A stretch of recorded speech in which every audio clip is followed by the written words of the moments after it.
live streaming Crimes and Punishment. And this is case 6. This is the final case in the game. So I don't think this case is as long as the others. And as before, I'll be working from a playthrough so I can get the all correct deductions trophy.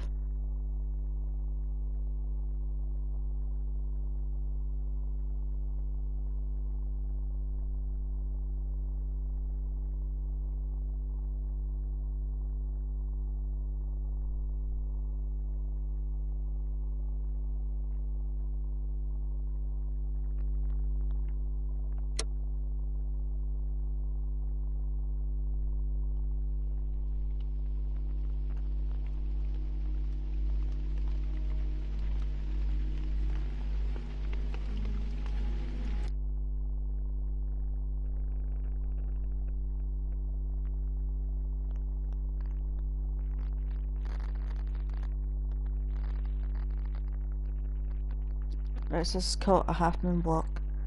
Okay.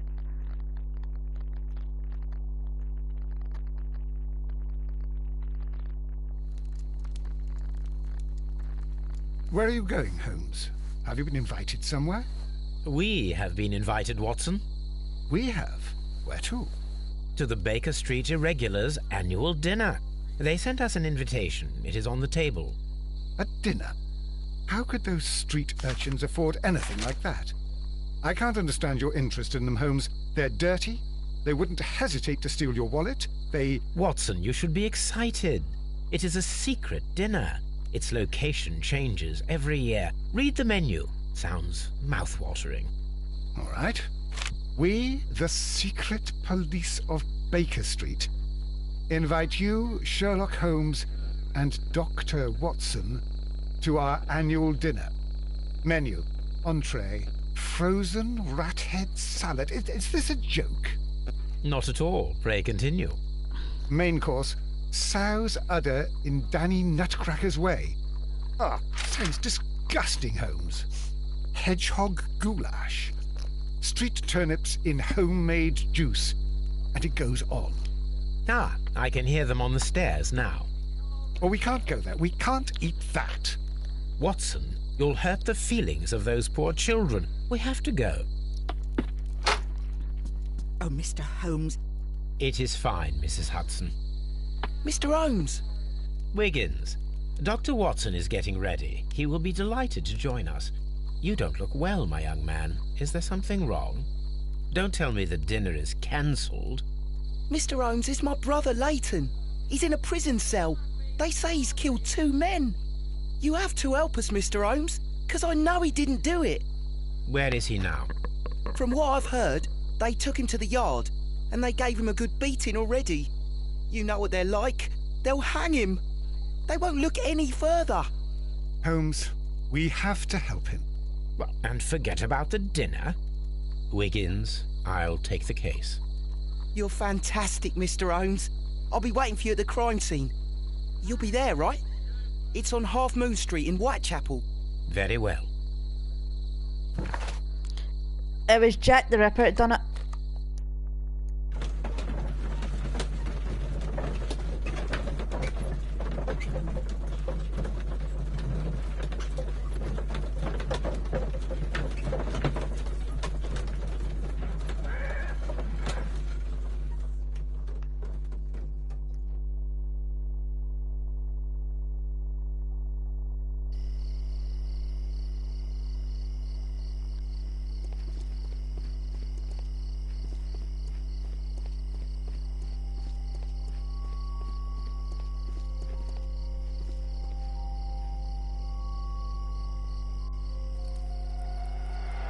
Please, gentlemen, leave the scene now.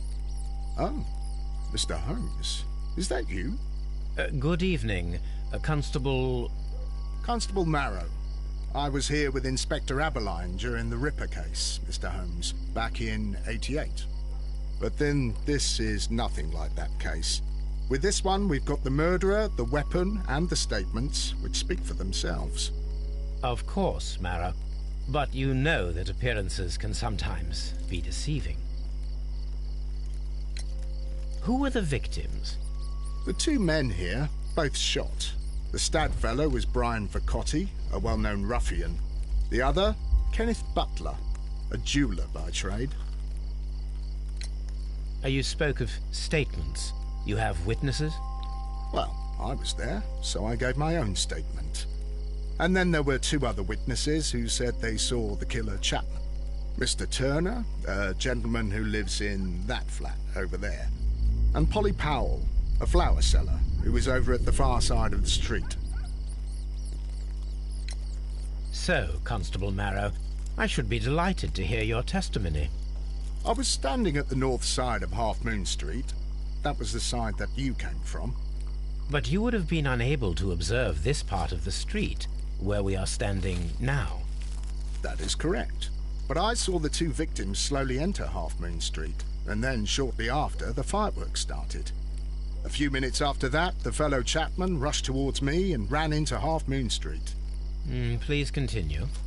I didn't pay attention, but suddenly I heard a woman's cries and police whistles on the other side of Half Moon Street. I rushed over there and I saw the two dead bodies on the ground. When I reached Whitechapel Street, I saw Leighton Chapman. He'd been caught by two police constables.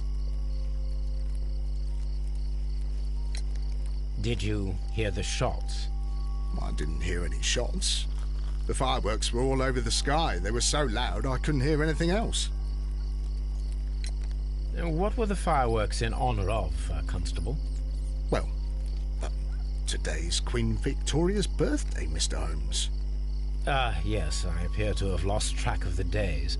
It is May now, of course. Constable Marrow, what else caught your attention while you were running through Half Moon Street? I saw nothing but rats, and I took the time to light every corner with my lamp. Did you happen to look up at Mr. Turner's window when you were on Half Moon Street at that time? Yes, I saw that the window was open, but no one was there. It was dark in the room. Constable, your statements have been of great value to me.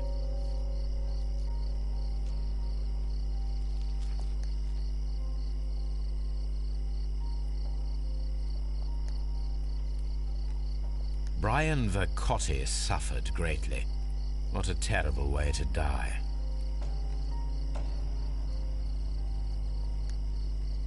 He tried to stop the bleeding with his hand. Death was not instant. The bullet penetrated his stomach, a dreadful wound.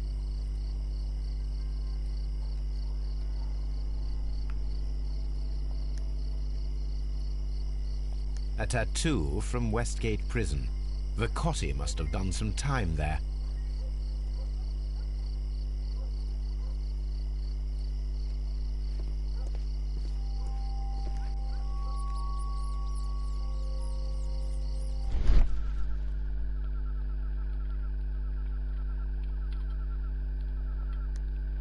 A piece of wood that has stuck between the cobblestones. Let us take a closer look.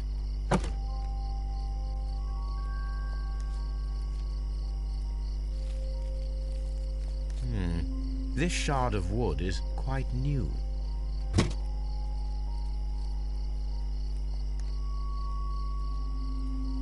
The bullet struck his head. This man didn't stand a chance.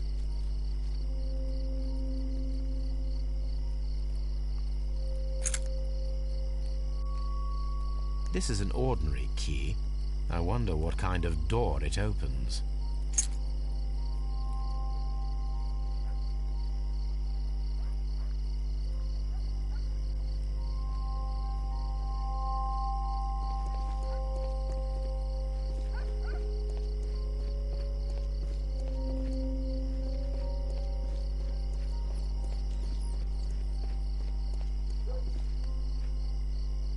Good evening, Mr. Turner. Excellent. Might we hear your story?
Could you tell us everything that you may have seen or heard?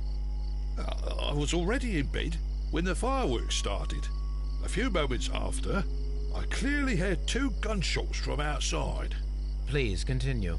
I quickly got up and I grabbed the lamp from my nightstand and I rushed towards the window. I looked down and I saw 2 bodies. And there was a man with a gun who was standing nearby. Where exactly? Well, near this body. Did he notice you? I don't think so. He rushed towards Whitechapel Street without looking around. Mr. Turner, did you see anyone else in the street? No, I saw no one but that man, the murderer, the fellow they caught. Were the 2 shots you heard consecutive? Yes, there was a very short pause between them, and they sounded different somehow. It seemed to me that the second shot was louder than the first. That is an interesting comment. Mr. Turner, what were your actions after you stepped up to the window? I was afraid that the man with a gun might return, so I stayed close to the window till I saw the policeman coming in the Half Moon from Whitechapel. Then I walked out to tell them everything I saw. You have helped us a great deal, Mr.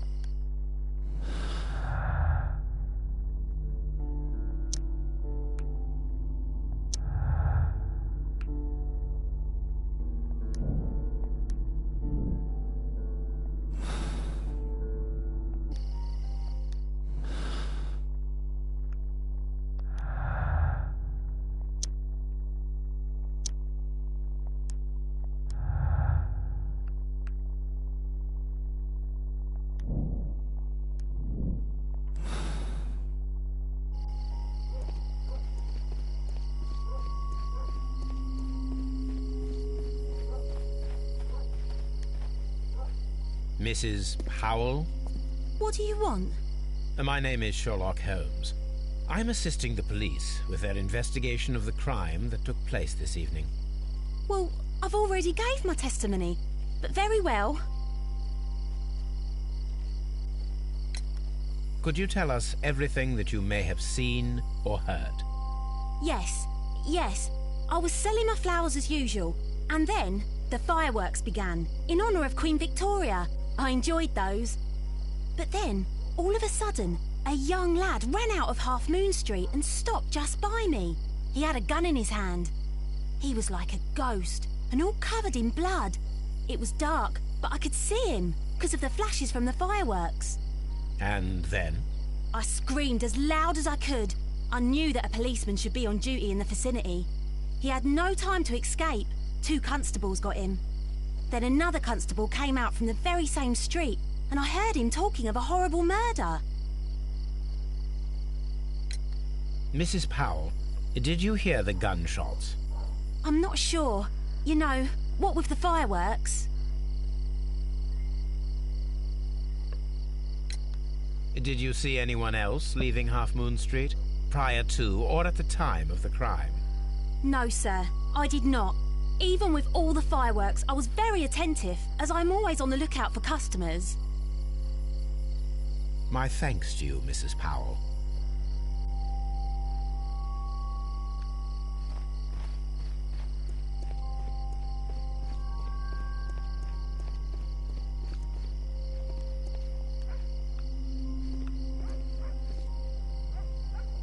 Mr. Holmes, did you see my brother at Scotland Yard?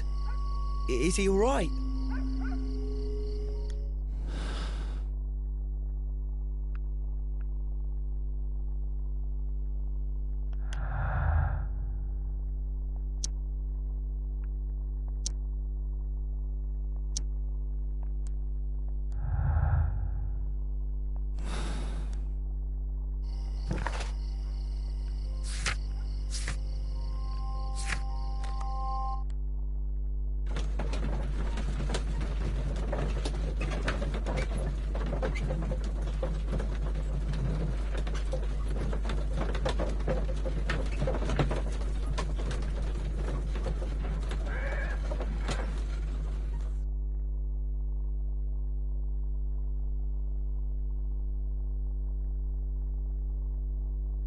Mr. Holmes, whatever brings you here so late at night?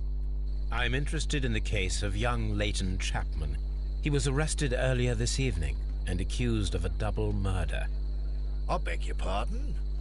That case is quite clear to the police. Or are there any new facts that we don't know about? Who knows, Inspector? Look, you are free to investigate, of course, Mr. Holmes. Chapman was arrested with a revolver in his possession, which you can find in the evidence room. The suspect himself is in custody.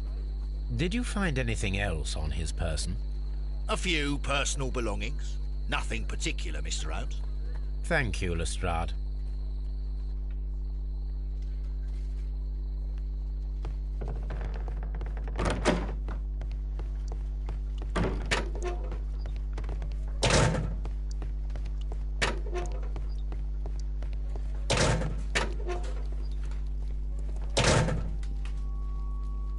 So this is the gun that Leighton was holding when he was caught by the police. It is a Webley revolver, a reliable weapon. It seems as though the shells were not removed from the cylinder.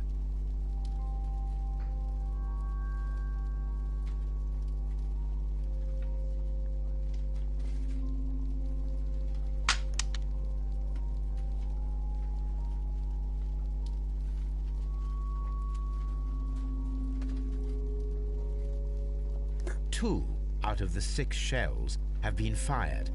There were 2 shots. These cigarettes are filled with cheap tobacco. Nothing interesting.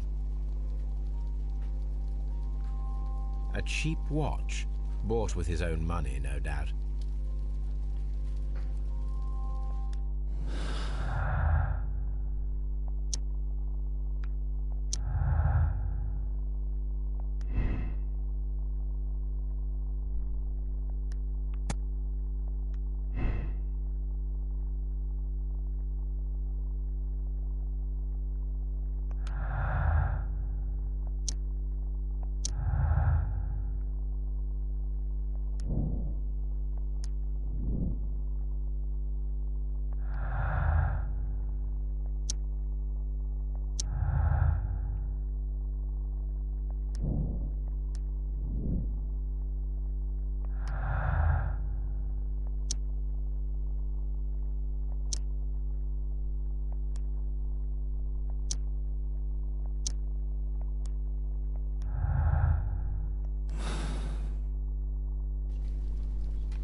Please escort this suspect for interrogation.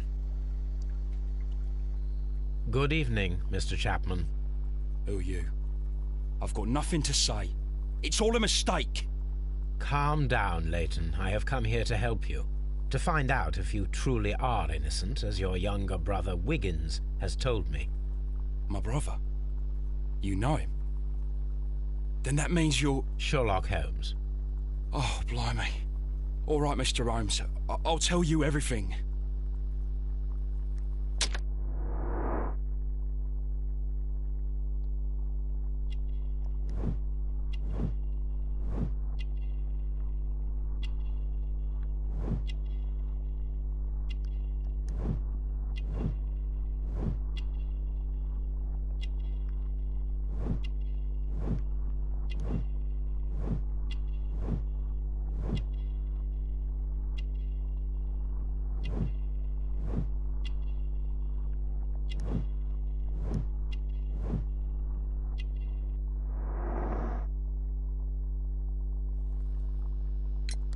Good. Tell me your account of what happened. I left my work, and I hurried up to see the fireworks in Whitechapel. I was late, so I decided to cut through Half Moon Street. I saw the first fireworks light up in the sky. I bumped into a constable on a corner before entering Half Moon. Then suddenly, what with all the firework flare, I saw 2 men. They were both lying flat in the middle of the street. I stopped where I was. I thought about turning back to the police, but as I was thinking of that, I saw a third person. He was leaning over the body that was furthest from me. The second I saw him, he raised his head, and he stared at me. In a flash, I saw his gun, but he made a dash for it instead, and he escaped through Whitechapel Street. So you might still have had time to return to the constable. I panicked. I didn't know what to do. Anyway, I approached the bodies just to see if they were still alive. I saw that one had blood pumping out of his stomach. He was dying. It was horrible. Second one was already dead. He had a hole in his head. He was holding a gun in his hand, though. I took it, and then I followed the third man.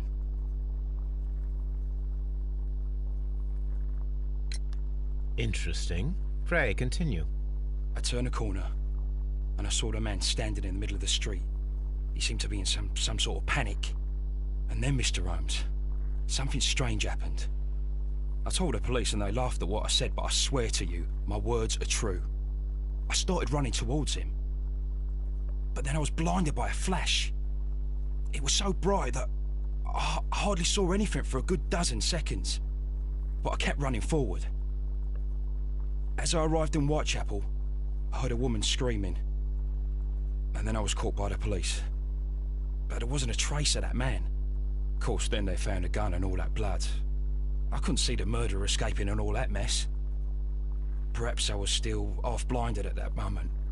A thrilling account, my young man. Leighton, are you able to describe the person whom you saw standing in Half Moon Street? Well, I wasn't able to see his face at all. It was too dark, and he was too far away. I could see his silhouette. And what about that? Nothing so special. He was wearing a jacket. He was quite average in size and his weight. I see. Was there anything else that struck you at the time? No. But perhaps... It's strange, but I can't remember the sound of his footsteps as he was running away. Perhaps it was because of the fireworks or the surprise of me seeing him. Leighton, I confess I am puzzled. Why should a young lad like you take a gun from the hands of a dead man and set off in pursuit of a probable killer? I know. I keep wondering that, but at the time it was like a reflex. A criminal ought to be arrested, and he was armed. You were willing to risk your life. That was a little foolish, unless you wanted revenge. No, Mr. Holmes. I was just being brave and stupid.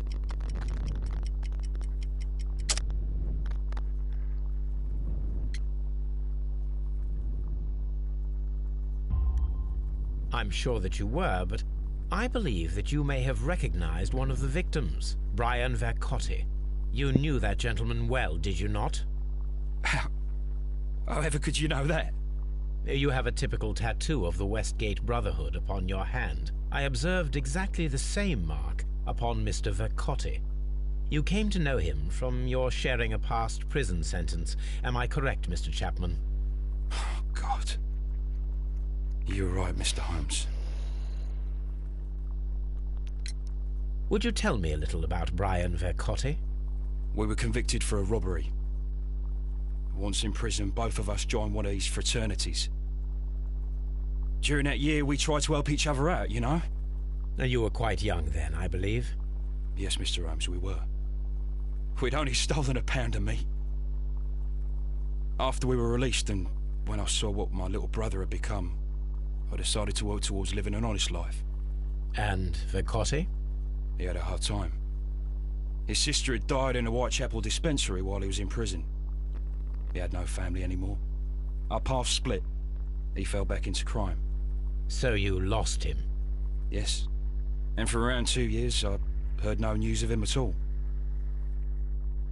We shall see you soon, young man.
What's up with you, lad?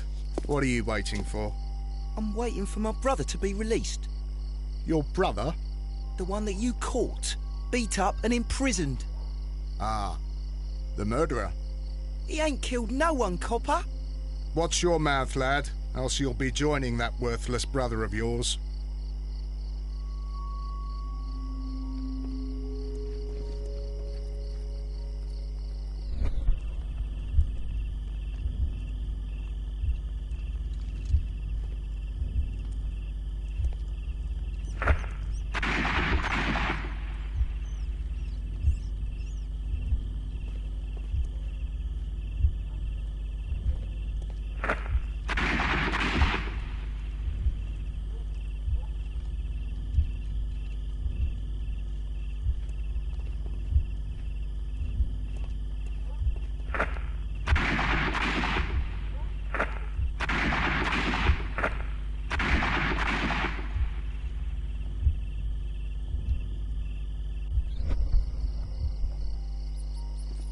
It would be my pleasure to assist you with your investigation, Mr. Holmes.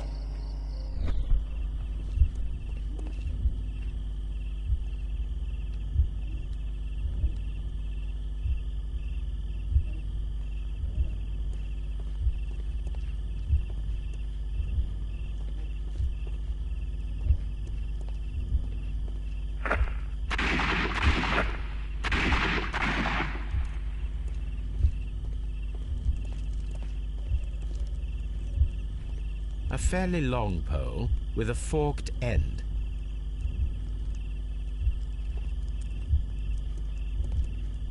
A fairly long pole with a forked end.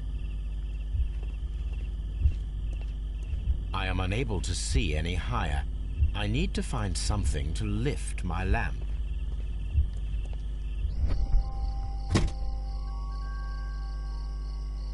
This should be useful.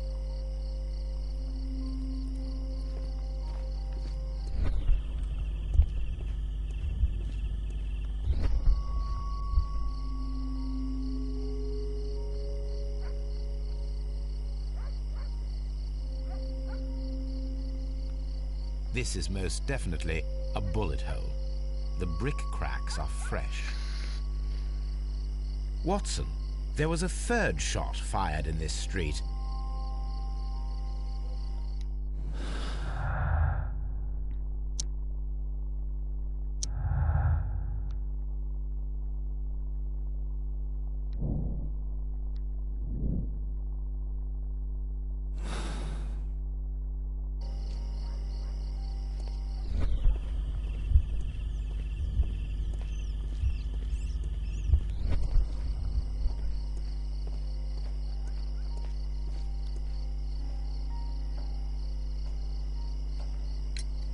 Mr. Turner, you have stated that you remained close by your window after the crime, is that correct?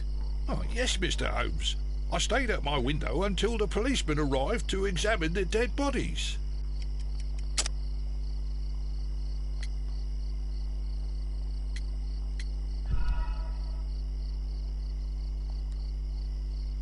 Oh, yes, Mr. Holmes. I stayed at my window until the policeman arrived to examine the dead bodies.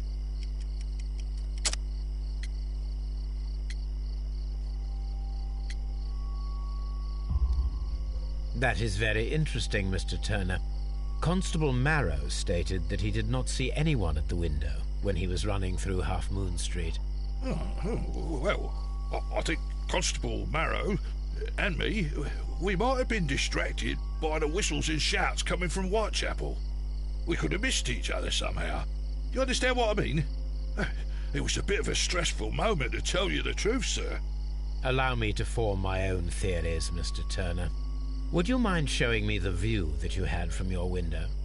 Not at all, Mr. Holmes. Please, follow me. Mr. Turner appears to live very modestly.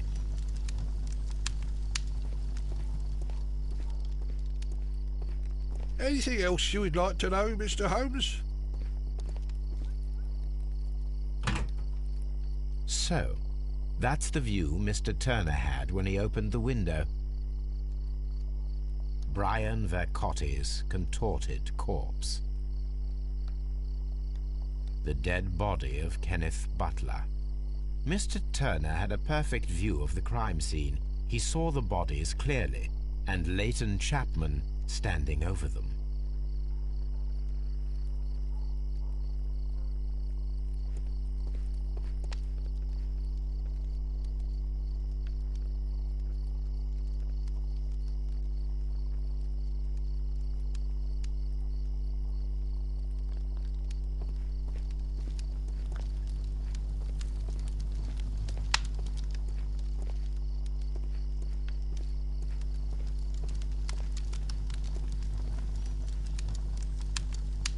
This fire is dying out.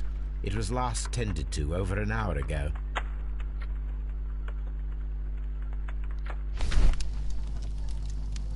The papers are almost entirely burned.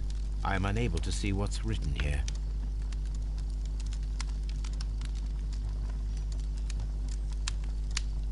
These words are illegible. The papers were thrown into the fire just a short while ago.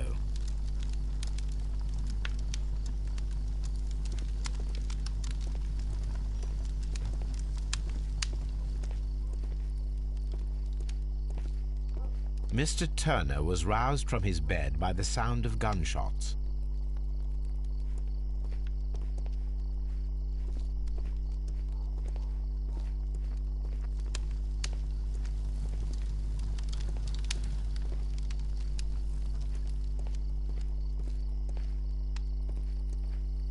Anything else you would like to know, Mr. Holmes?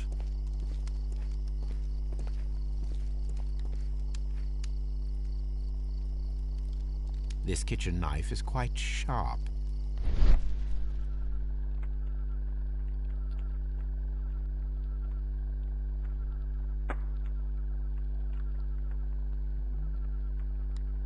There are pieces of shredded paper scattered over the table. This kitchen knife was used to cut the paper.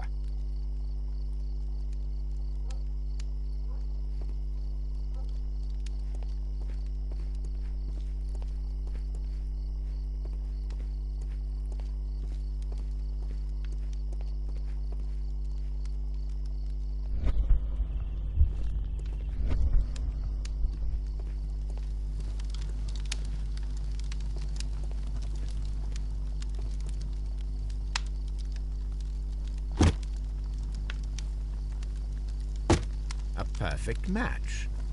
So, Mr. Turner broke his stick when it became stuck between the cobblestones. He did not mention that he was so near to the victims.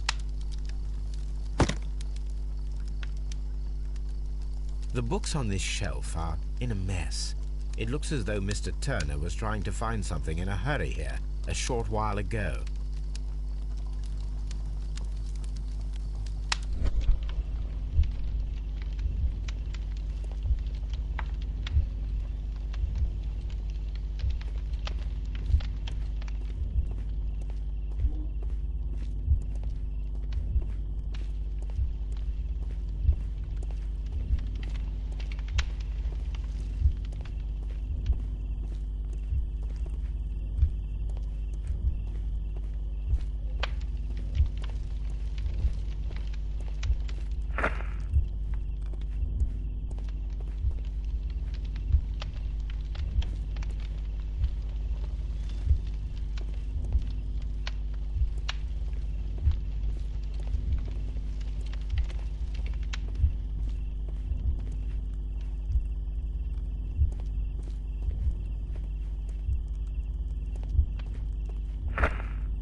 it didn't happen this way.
So Mr. Turner used a book to hide an object that he found on Kenneth Butler's body.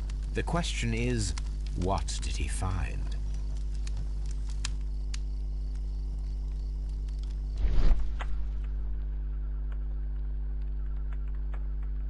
I can see prints from greasy fingers upon the cover of this book. Let us take a closer look.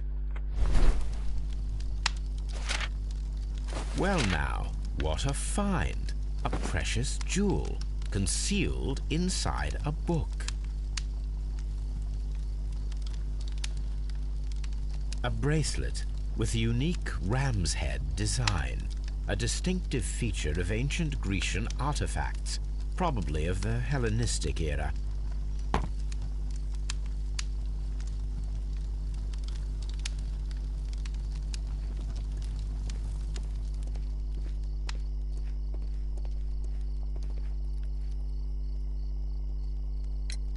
Mr. Turner, how would it be possible for a man of advanced years, such as yourself, to rush from his bed to the window in a matter of seconds, as you have stated?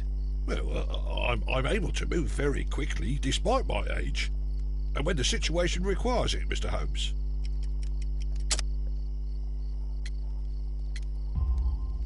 I highly doubt that, Mr. Turner. I observe that you suffer a severe limp due to your injured right leg. It would have taken at least 10 seconds for you to approach the window. That means you could have easily missed something, or someone, in Half Moon Street during that time. You're right, Mr. Holmes. I could have missed something. But it did seem to me that everything happened so quickly. Time can pull tricks on you. And what of everything else that you told us? Mr. Turner, it is vital that we have your complete and true statement. Mr. Holmes, I do assure you that the other things I said were most sincere.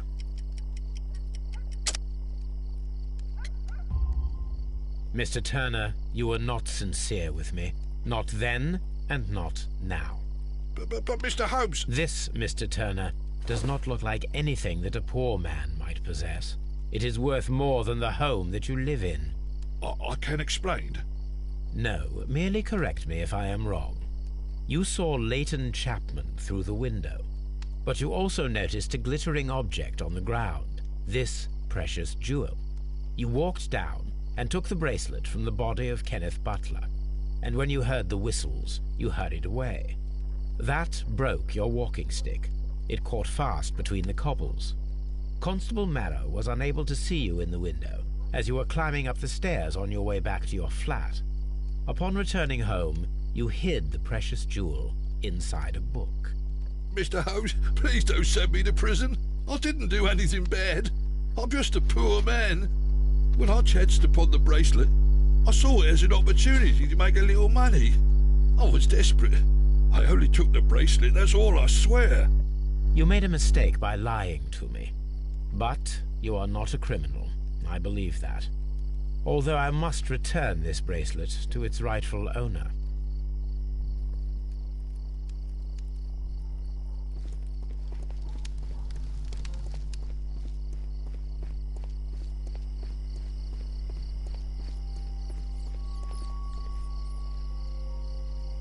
Constable Marrow, I value your assistance in this investigation.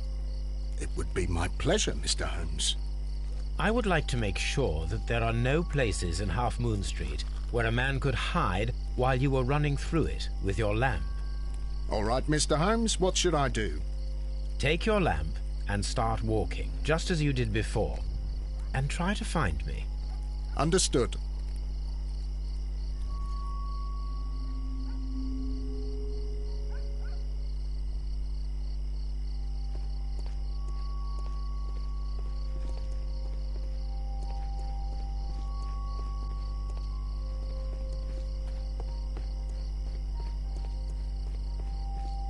I shouldn't look for Mr. Holmes here.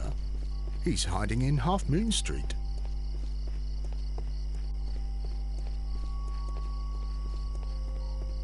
I can see you very well, Mr. Holmes. All right, Constable. Let's try again. I'll find another place to hide.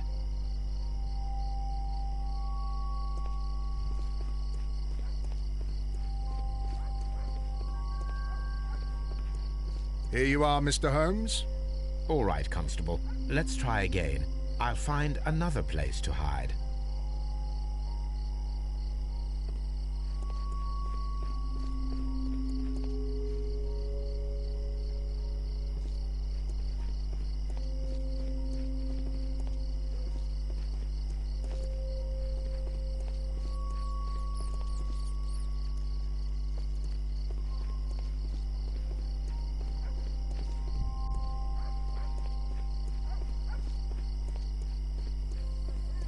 No, this is not how I walked at the time of the crime. I was more attentive. Let's start over again.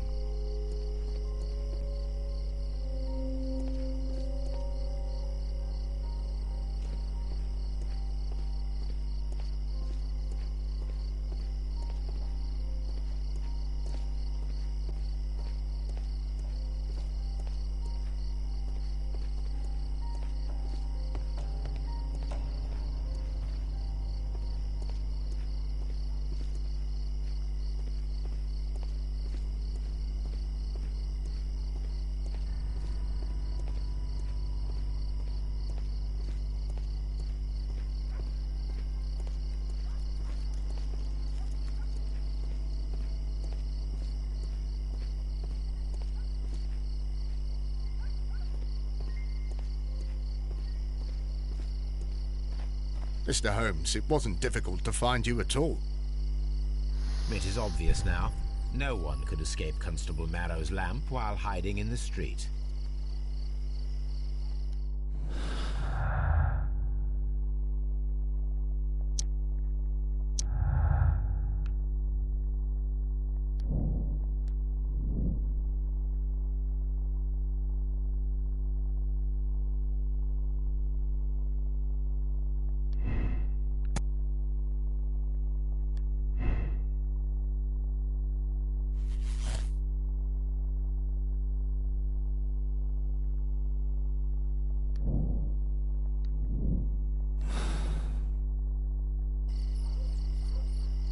It would be my pleasure to assist you with your investigation, Mr. Holmes.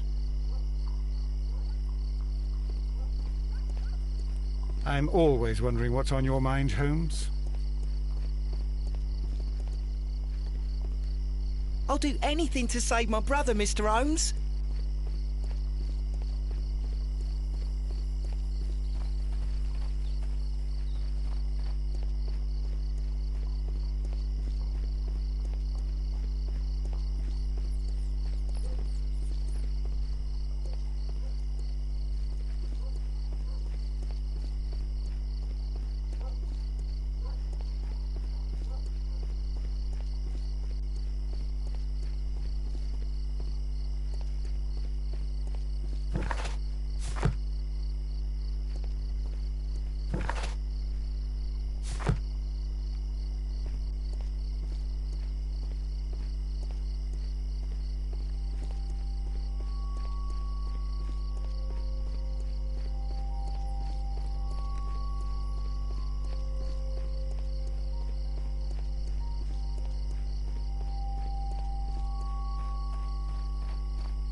Locked.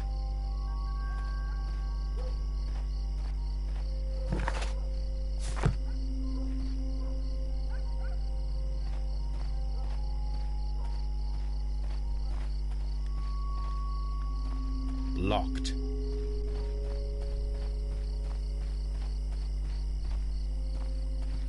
Locked.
I suppose that I shall have to move my stool now.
Hold on.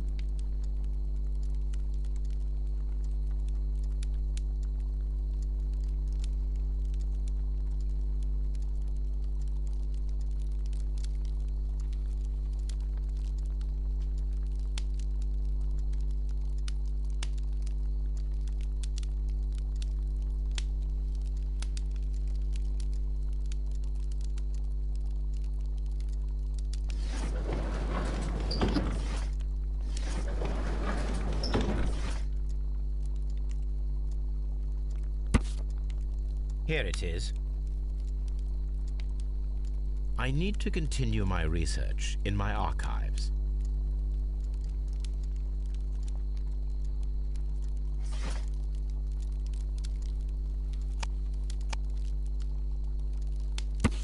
Here it is. One of the victims, Kenneth Butler, was involved in the story of the stolen Hellenistic treasures. A visit to his pawn shop should tell me more.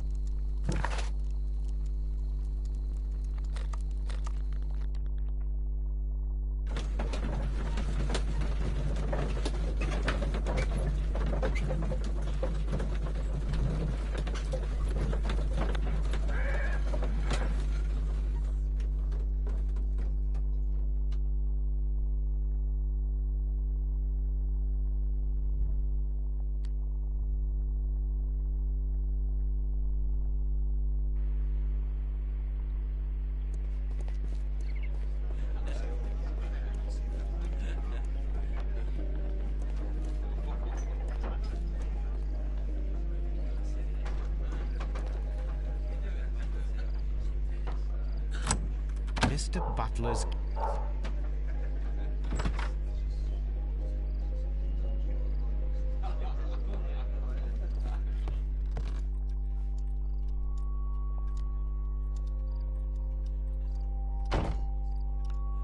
These tools are exactly what I need to climb the wall.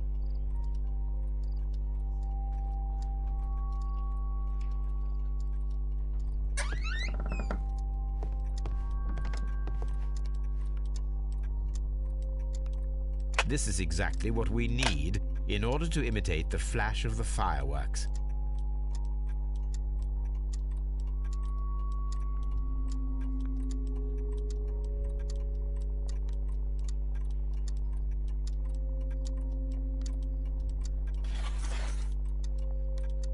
It looks as though Mr. Butler kept a careful record of his operations.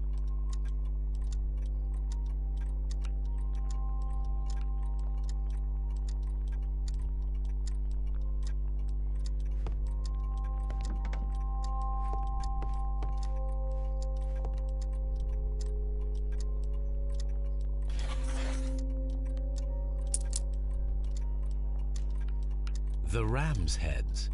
This necklace belongs to the 5 Rams of Mittelin collection. Interesting. That means that Kenneth Butler owned a part of this collection all this time, 10 years after the theft.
Why are you looking at me all the time like that?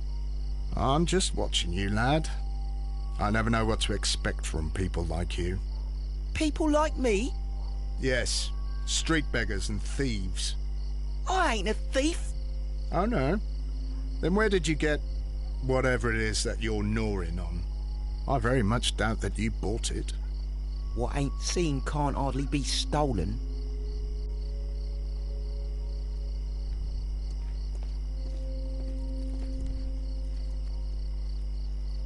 Constable Marrow, Watson, I would like to perform another kind of reenactment with your help. I'm listening, Mr. Holmes. I want to check if Leighton's testimony can be trusted. If someone could vanish into thin air at a specific moment. But Holmes, I don't see how. I am going to be the mysterious gentleman whom Leighton followed. I will stand exactly where he saw him before he was blinded by the flash. Watson, you will be Leighton. When I fire the signal flare, you should start to chase me. I understand, Holmes. You, Constable Marrow, Just play your part and do exactly as you did. Just, please, wait 5 seconds after the signal flare. I doubt that Polly Powell would have screamed any earlier. As you say, Mr. Holmes. Let us begin then. Catch me if you can. Dun dun dun.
This wall is cast in shadow.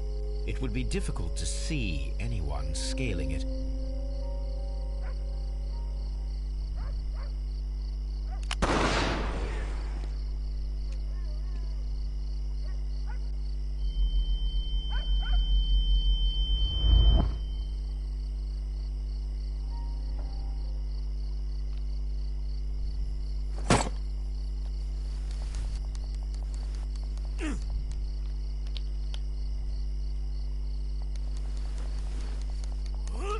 I can barely see anything.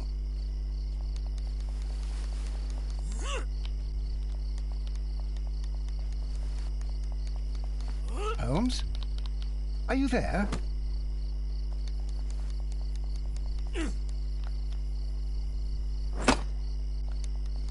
I should try climbing faster.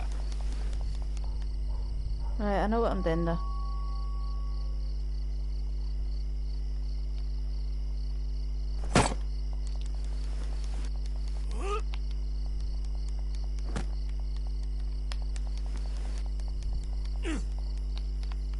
I can barely see anything.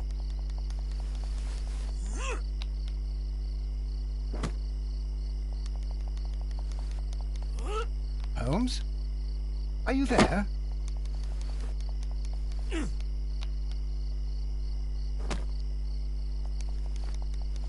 I should try climbing faster.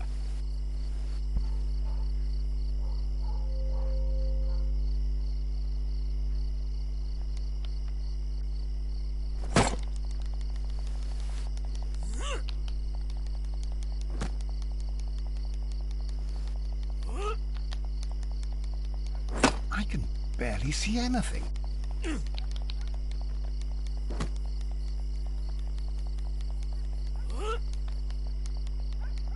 Holmes? Are you there?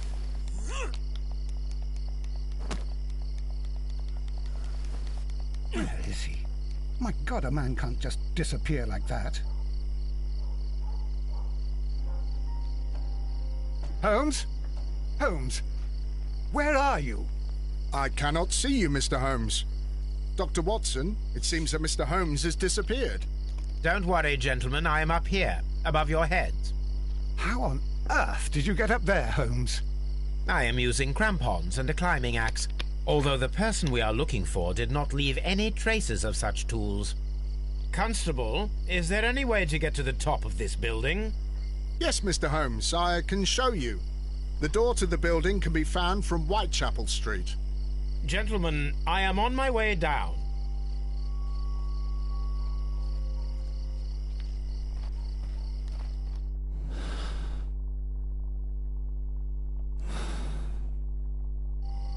This is the back door of the building with the attic floor that you required, Mr. Holmes.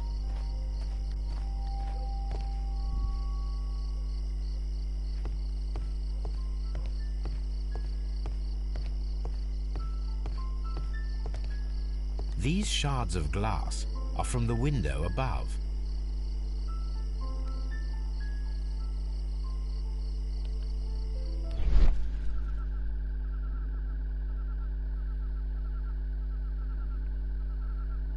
A cluster of thick black threads. They're unusually strong. I should examine them under the microscope. It's empty. Someone broke through the window to get inside the attic, but in his haste he ripped his jacket. We can conclude that the person whom Leighton saw climbed up the wall, broke into the attic window, and escaped through the hatch.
Mr. Holmes, did you see my brother at Scotland Yard? Is he all right?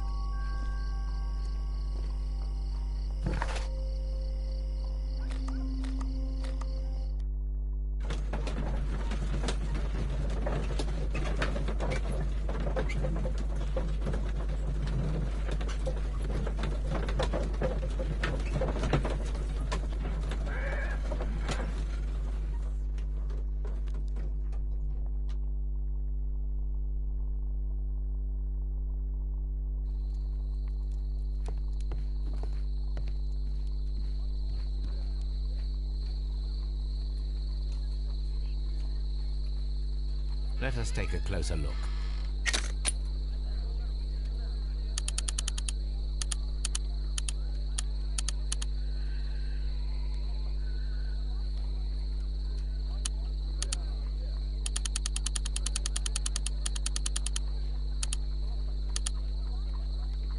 It is not a thread, but a hair. I very much doubt that it is human. I need to compare this sample with a human hair and a horsehair. A shaving brush is usually made from horsehair. Watson, could you please pass me your shaving brush? Here you are. Watson, look, what's outside the window?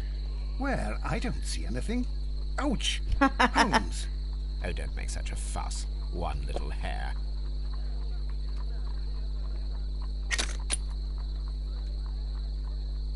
Human hair is significantly thinner than the black sample. This is a...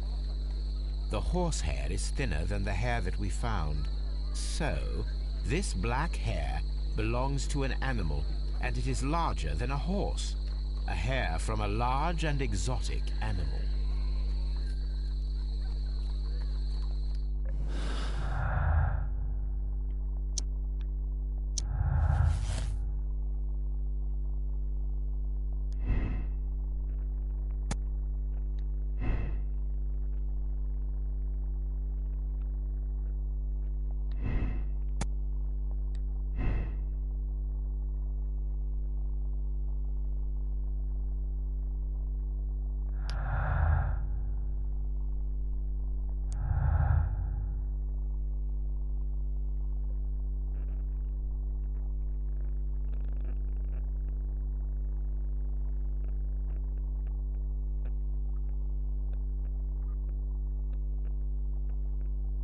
Right, I think I've missed something.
Wiggins, my lad, what are you doing here? You'd best be leaving and be quick about it. I've done nothing wrong. You'd learn more by watching Mr. Holmes. He knows exactly what he's doing. Not like you. Oi, watch your tongue.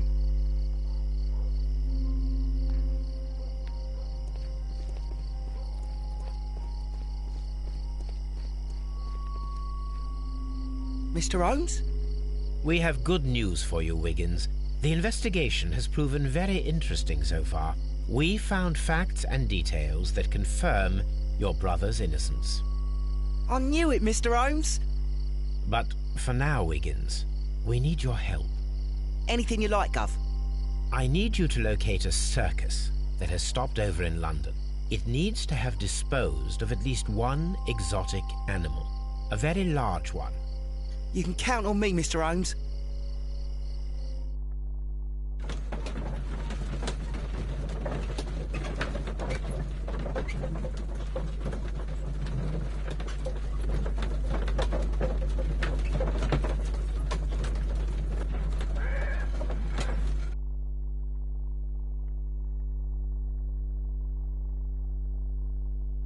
The next morning, very early.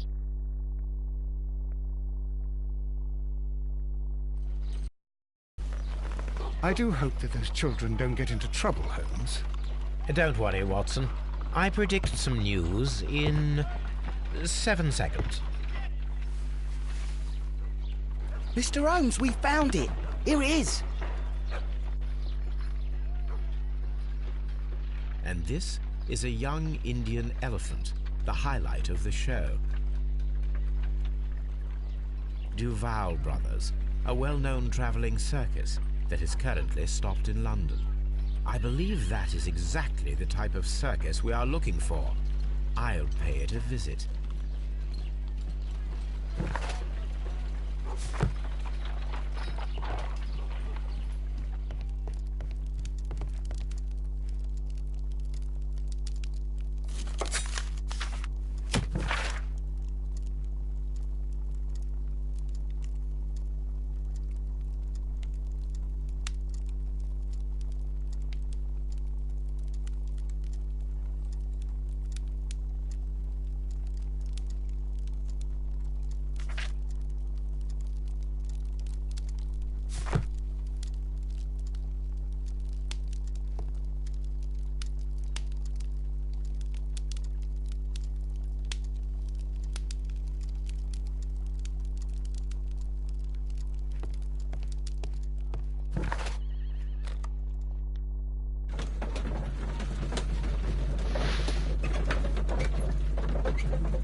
Aye, you!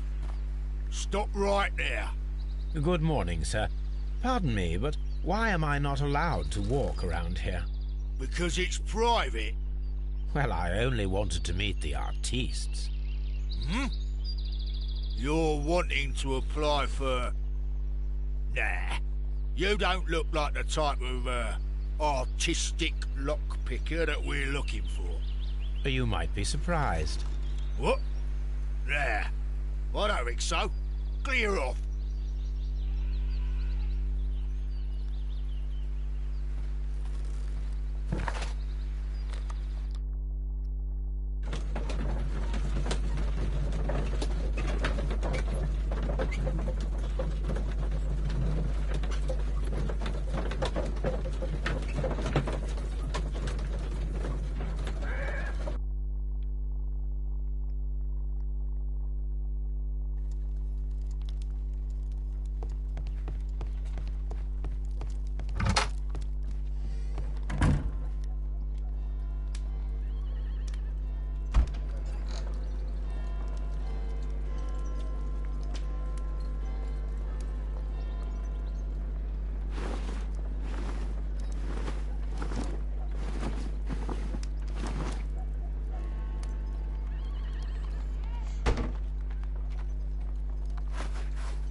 Spectacles are unpopular among thugs.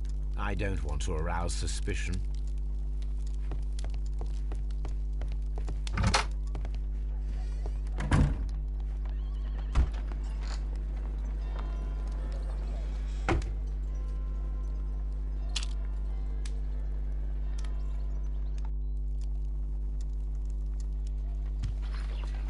Stay where you are. What are you doing here, and where is Sherlock Holmes? Calm down, Watson. Take deep breaths now. It's me. Oh, thank God, Holmes. I can't get used to your disguises. Thank you, Watson. That means I am ready to go.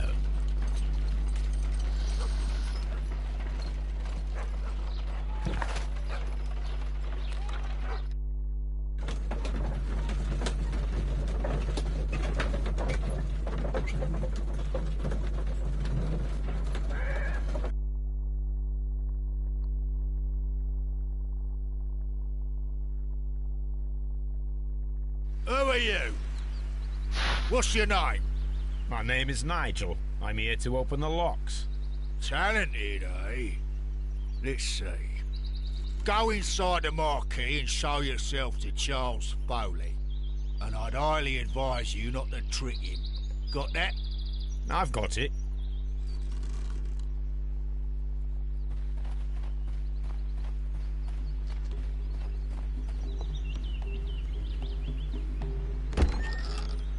So, everything is here, just as you asked. And what about the money? Some of the barrels are wet. Transportation issues, it couldn't be helped. Whatever. We'll be here after midnight to pick up the supplies. I want to be paid first. No. You'll be paid after we make the transfer. as I said. Right. I hope that no one saw you. The police are on the lookout. Of course not. I'm a professional. Glad to hear it. Be ready for tonight, then.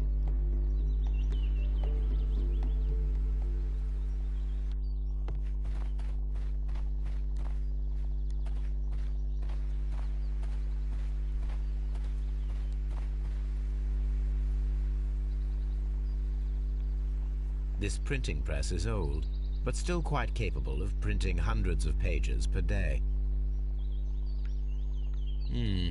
There are enough posters to paste across half of London's walls.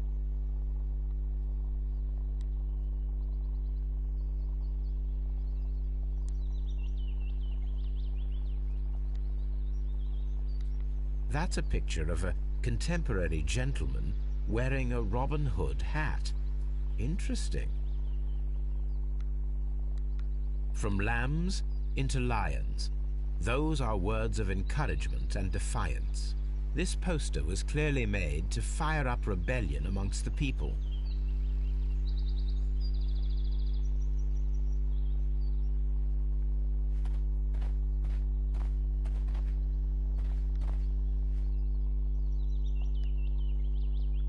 This wooden barrel is damaged. It is difficult to say what is inside.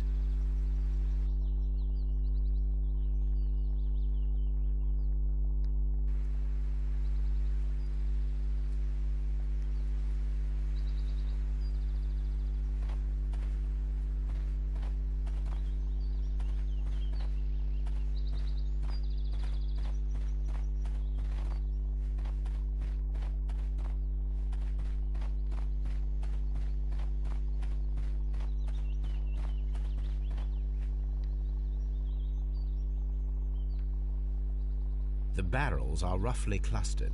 It seems as though they were brought here in a hurry.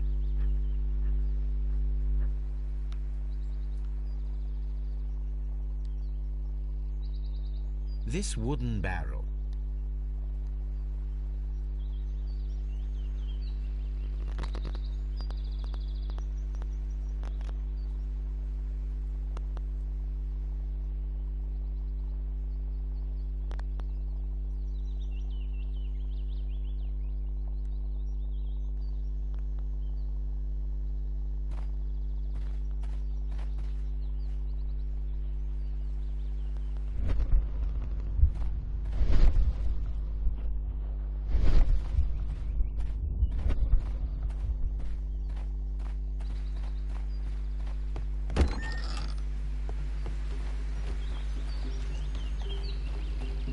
Charles Foley is inside the marquee.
There is a spot on this barrel that was intentionally painted out. The crest of the Honourable Artillery Company. Could it be gunpowder? I need to be sure.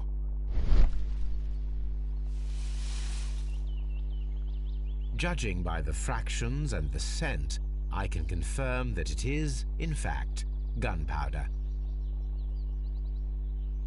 Powder kegs, a printing press, and a great many blank papers. All of this was stolen by the Merry Men quite recently. And these poster samples. I am quite sure It is not a coincidence. The Merry Men are planning some sort of sabotage. Stop right there. Who are you? Are you Charles Foley? Maybe. They say that I can open any door. Do they now? We'll see that lock near the chains on a table over there. Open that.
Well, they're right.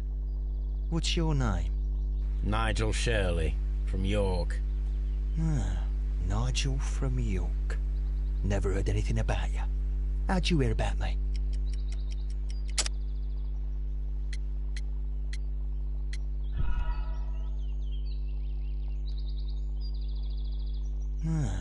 Nigel from York. Never heard anything about you. How'd you hear about me?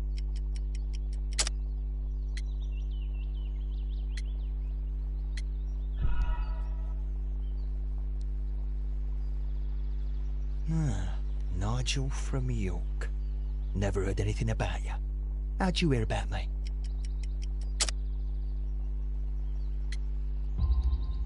It's a long story. I met your brother, Vincent the Butcher Foley, in prison. He told me all about his betrayal and all about you. Before I was released, he told me that you might find a job for me one day and pay me some money for me craft. Well, he died. 7 days ago, in prison. I'm sorry to hear that. That's all right. The traitor has paid the blood price for it. And you'll do the job anyway, because I need a talented lockpicker. I know just where to search for his legacy. It's all about the Hellenistic treasures, isn't it? Osh, you fool. Now, listen up. You'll come with us tonight, and you better mind yourself. Us? Wait, who's coming then? Billy, Jack and me. And what will I get for that? We'll share the loot. The one you seem to know about. Right. Wait for us at the abandoned manor house on a corner of Ladbroke Grove and Kensington Park Road at midnight. Deal.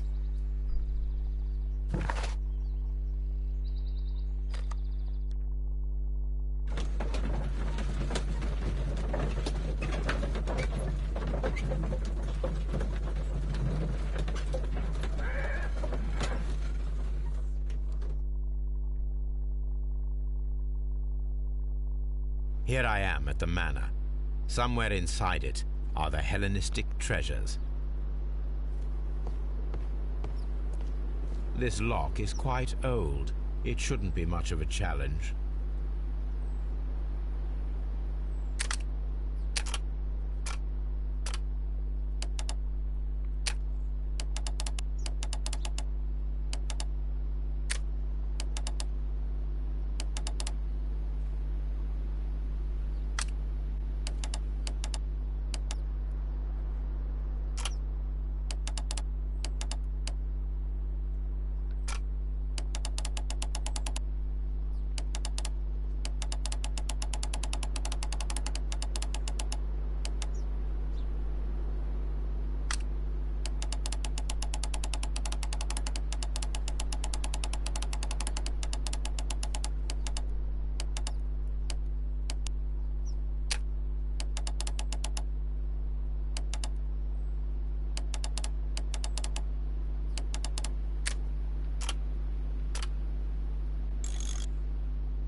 I need to find where the safe is hidden and lockpick it.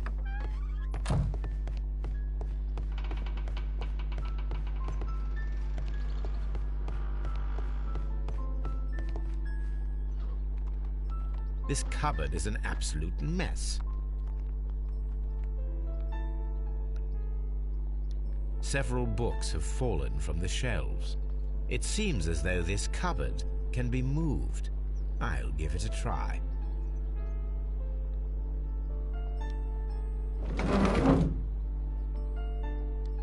So, that's the lock I must open tonight.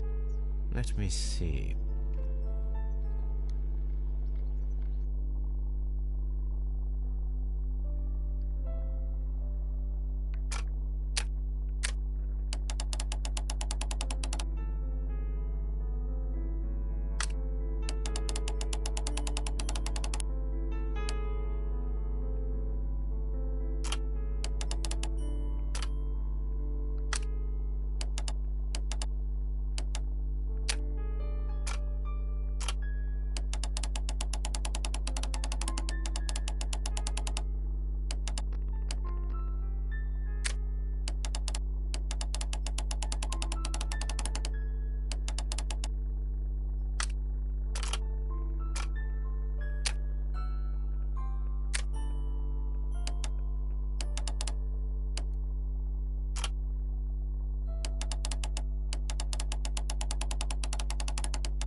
What a surprise! Another lock.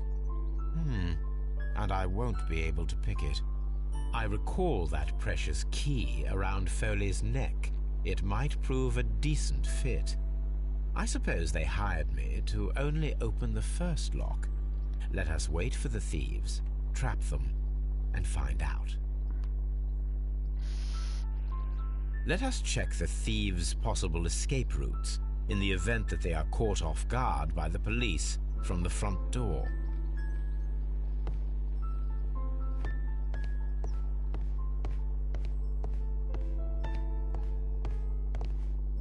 The thieves won't attempt to escape through the front door if the police are right behind it.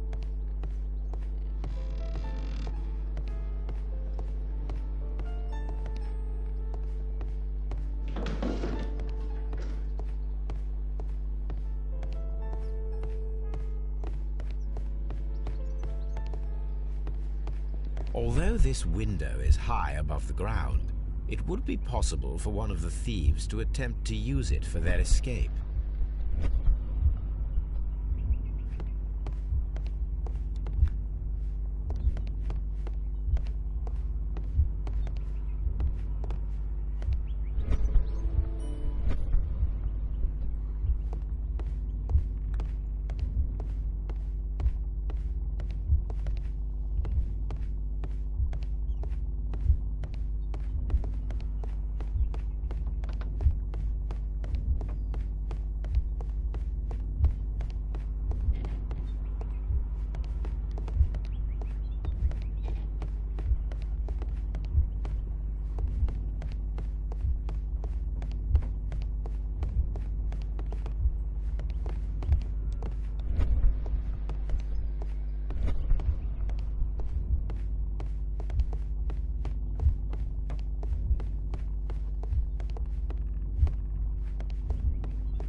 This is the perfect place to set a trap.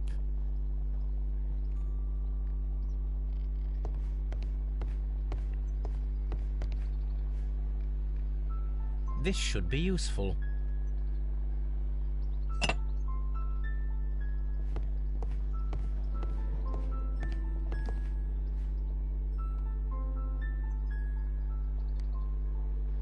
One step on these beads, and our thief will go flying. I should walk carefully here, else my plan will be ruined.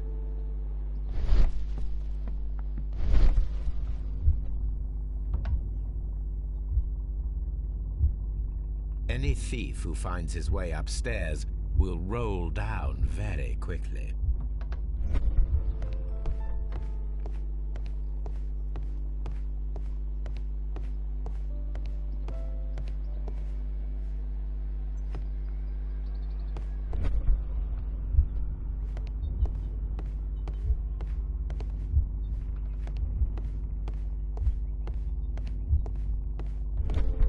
The thieves won't attempt to escape through the front door if the police are right behind it.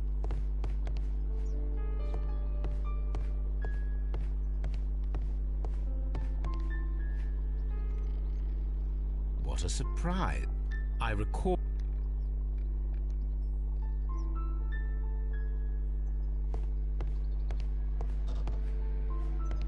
This door is a perfect means of escape in an emergency.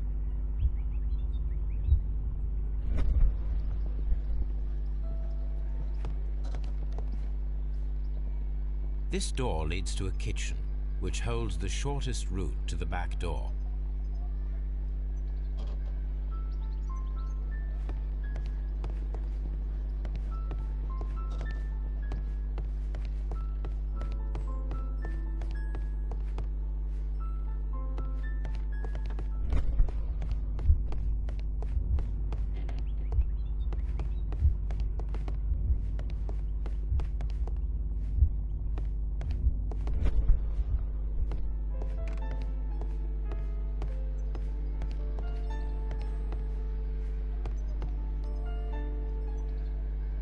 This should be useful.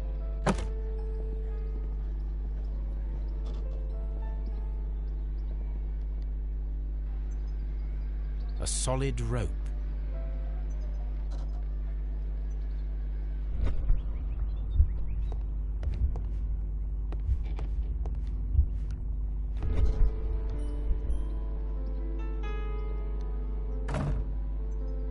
The door is now blocked.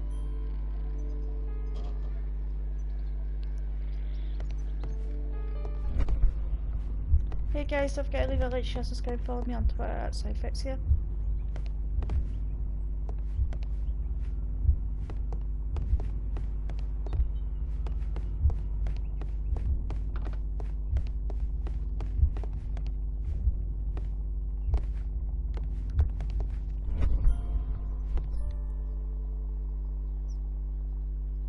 I wonder what this old chandelier is doing on the floor.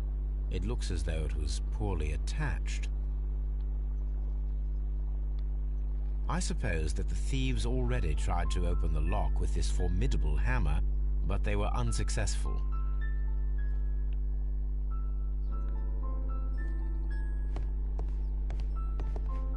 The door is now blocked.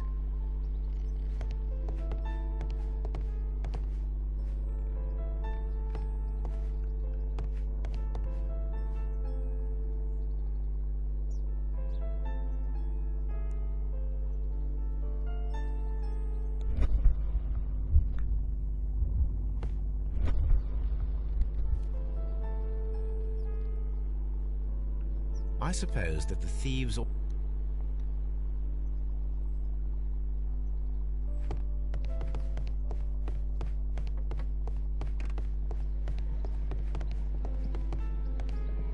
The ground floor window is a perfect way to escape the police.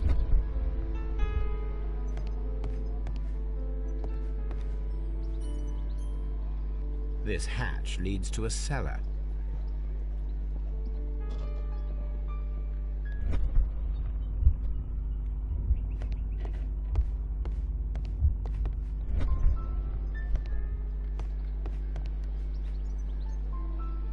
This hatch leads to a cellar.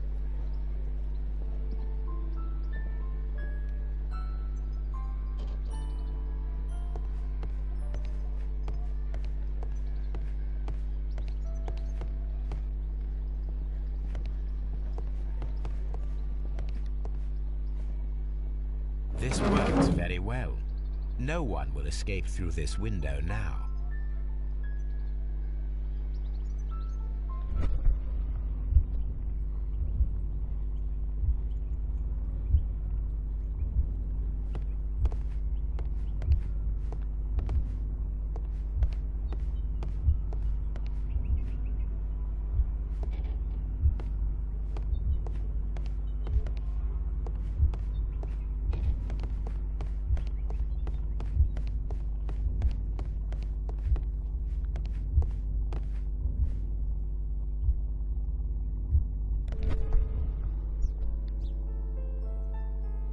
I wonder what this old chandelier...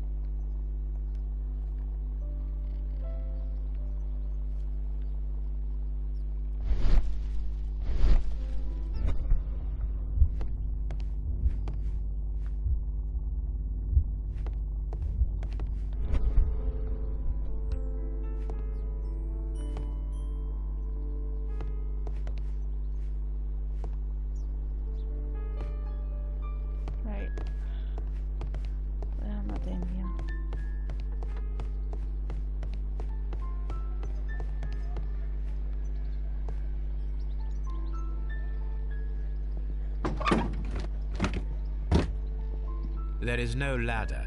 If anyone falls here, he will need assistance to get out.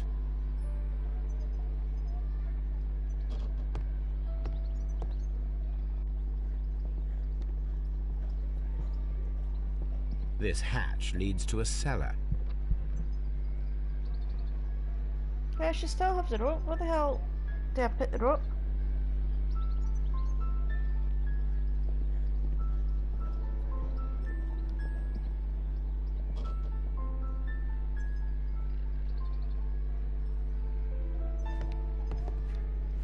Oh wait, I did take the rope. I thought I did. This should be useful. Oh, I needed more. Because I thought I'd already picked up the rope. Right,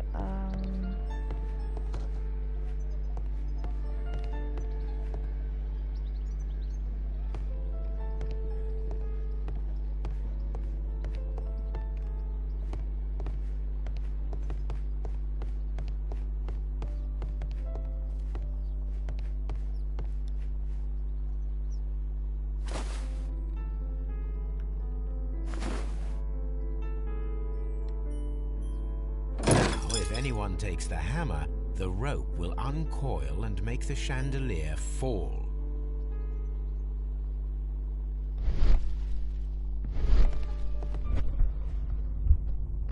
If he runs through the dining room and takes a sledgehammer to force open the door, the chandelier will knock him down.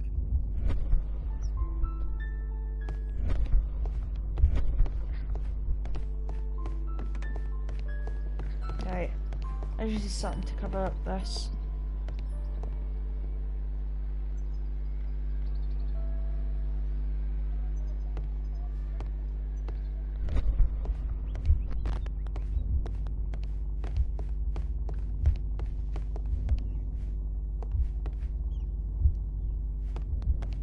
Dave, what am I missing here?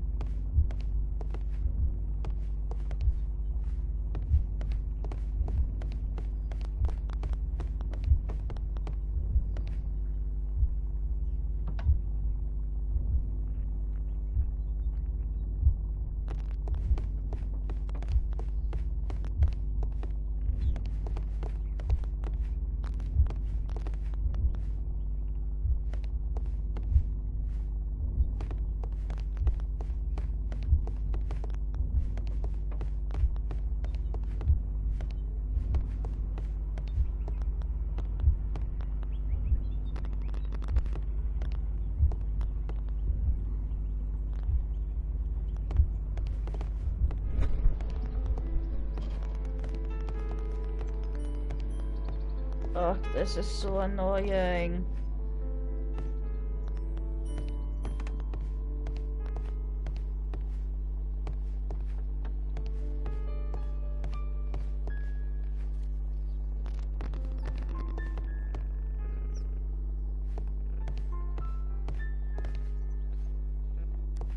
Oh, no wonder I can't see it. This should be useful.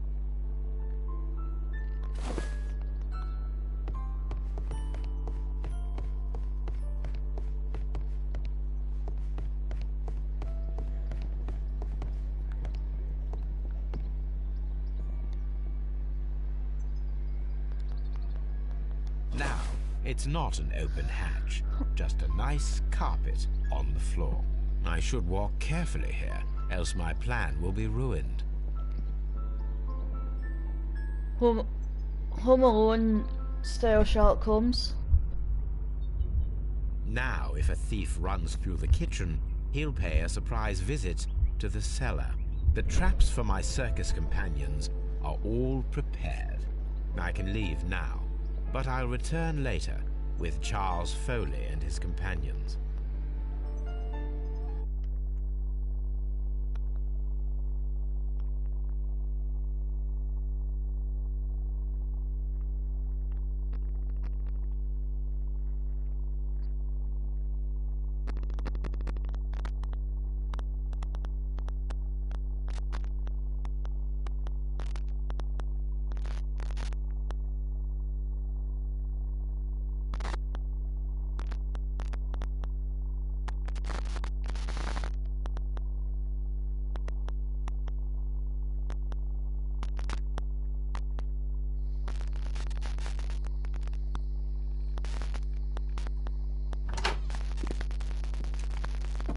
Police! Police!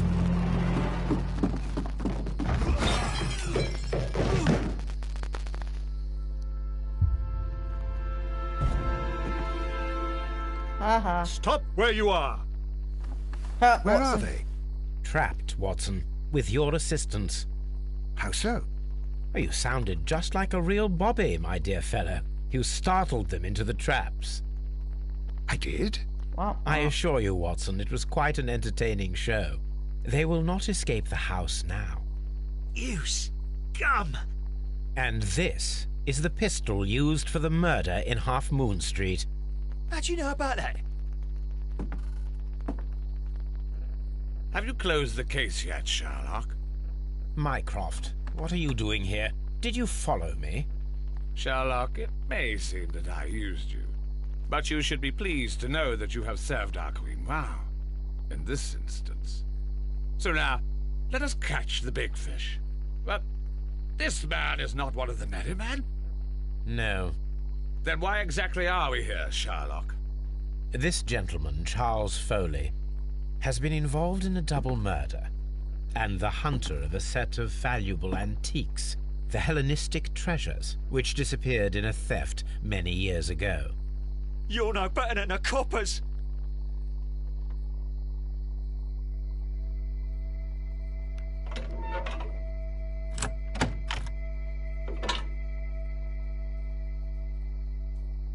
Holmes, that is incredible. The Hellenistic treasures. Indeed. Nothing but trifles. Where are the merry men? I don't know why you are asking me, Mycroft. They are yours to find. I'll see you soon, dear brother. Oh, shut up, your ass.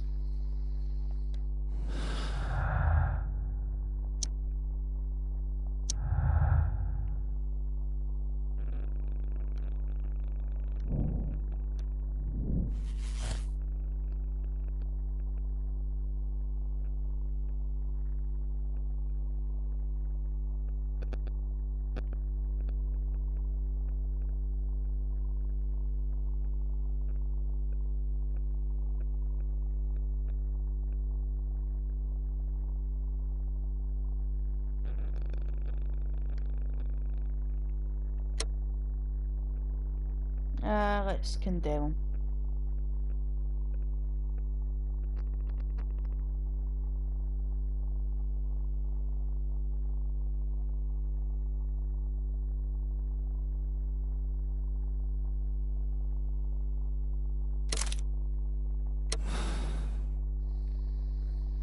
Charles Foley, you committed the crime of premeditated murder and of theft.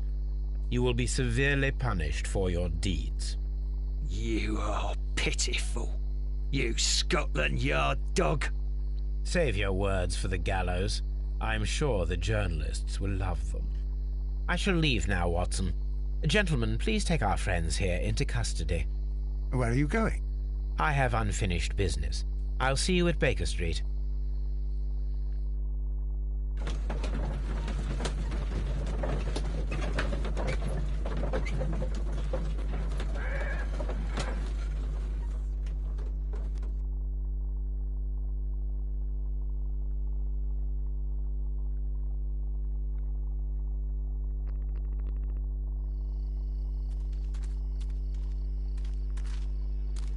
Be careful with the lamps. Don't bring them too close to the barrels. Good evening, gentlemen. Who's there? That is of no importance. What matters is who you are and the plans that you have here.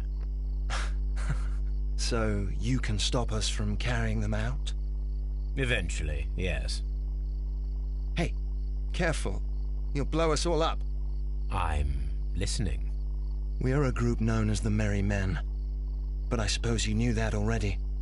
We are the men who've already lost everything of value in their lives. We are ruined shopkeepers. We are workers who were fired from their jobs. Honest people who were robbed. We were forced out from our homes and thrown onto the street. And all of this in the name of the so-called law. The laws that were set out by our government. The laws that make the commoners only more vulnerable and the wealthy more protected. We are not only from the British Empire. Some of us are from the New Lands, America, Australia, and we are many. What, But religion men as well? we are still, and we are merry for that we stopped being afraid. For those powers that be had done their best to plant the fear inside our souls, and we accepted it so easily. The fear advised us to keep our heads bowed. It prevented us from fighting.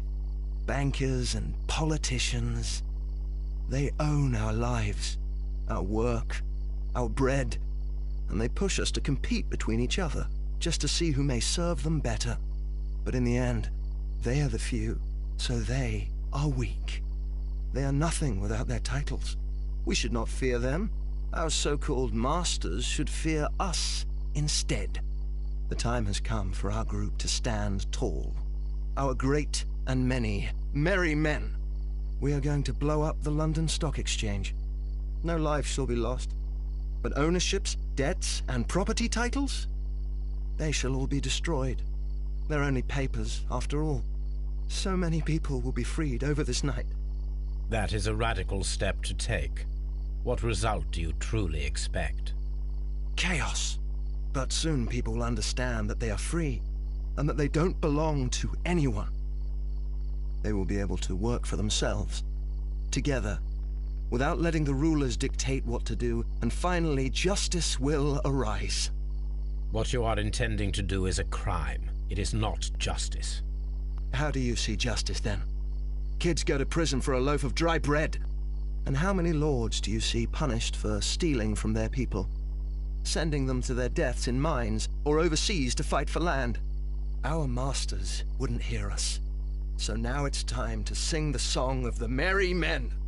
Will you let us do our duty? Now, what do I want to do? Do I want to say yes? Yeah, well, why not? Well,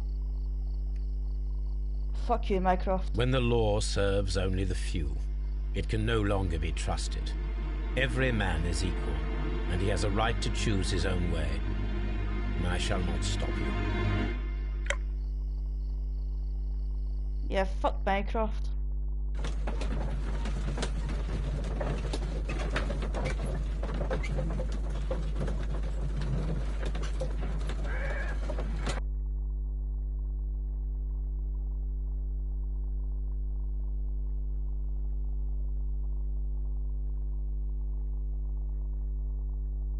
So, you're interested in Russian literature now?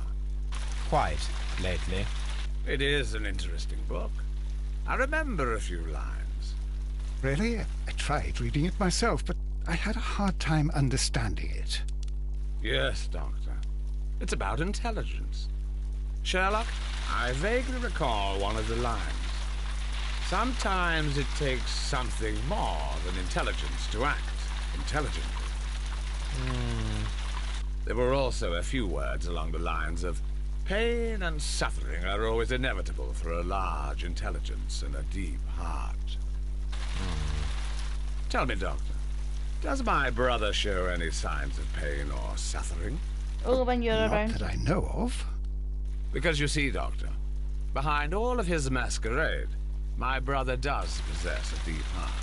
So deep that he does not recall where he places his love. Well, I'm sure that... His love and his duty that, in the first place, should be directed towards the Empire. For without it, we would be nothing. A country filled with uncivilized men. I should leave now. Sherlock, Dr. Watson. Holmes, what just happened? What was that? The start of a new world. Anything in the post, Watson? Any clients worthy of our attention? Only a second reminder from Mrs. Hudson about our new neighbor. She urges you to remove your... Oh, I don't care about that. Holmes, the lady who will be moving in shortly has requested the use of our spare room to place all of her boxes. Wait, what? A lady?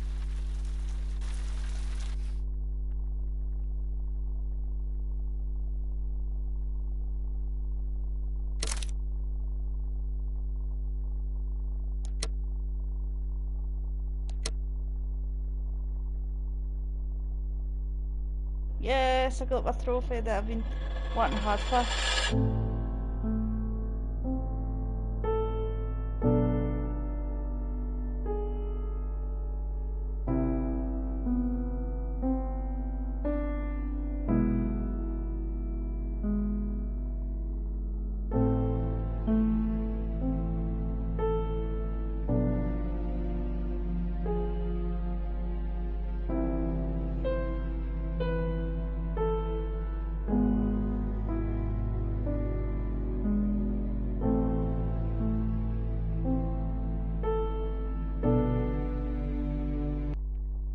Enough of that pish. So that is the last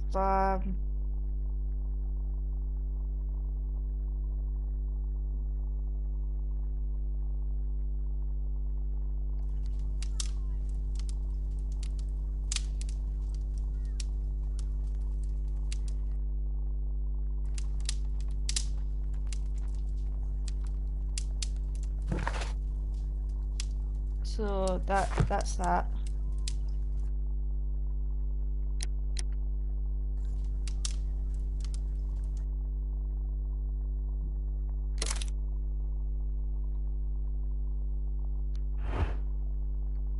So until next time, this is Cyphyxia Cybergoddess, and bye guys, see you soon.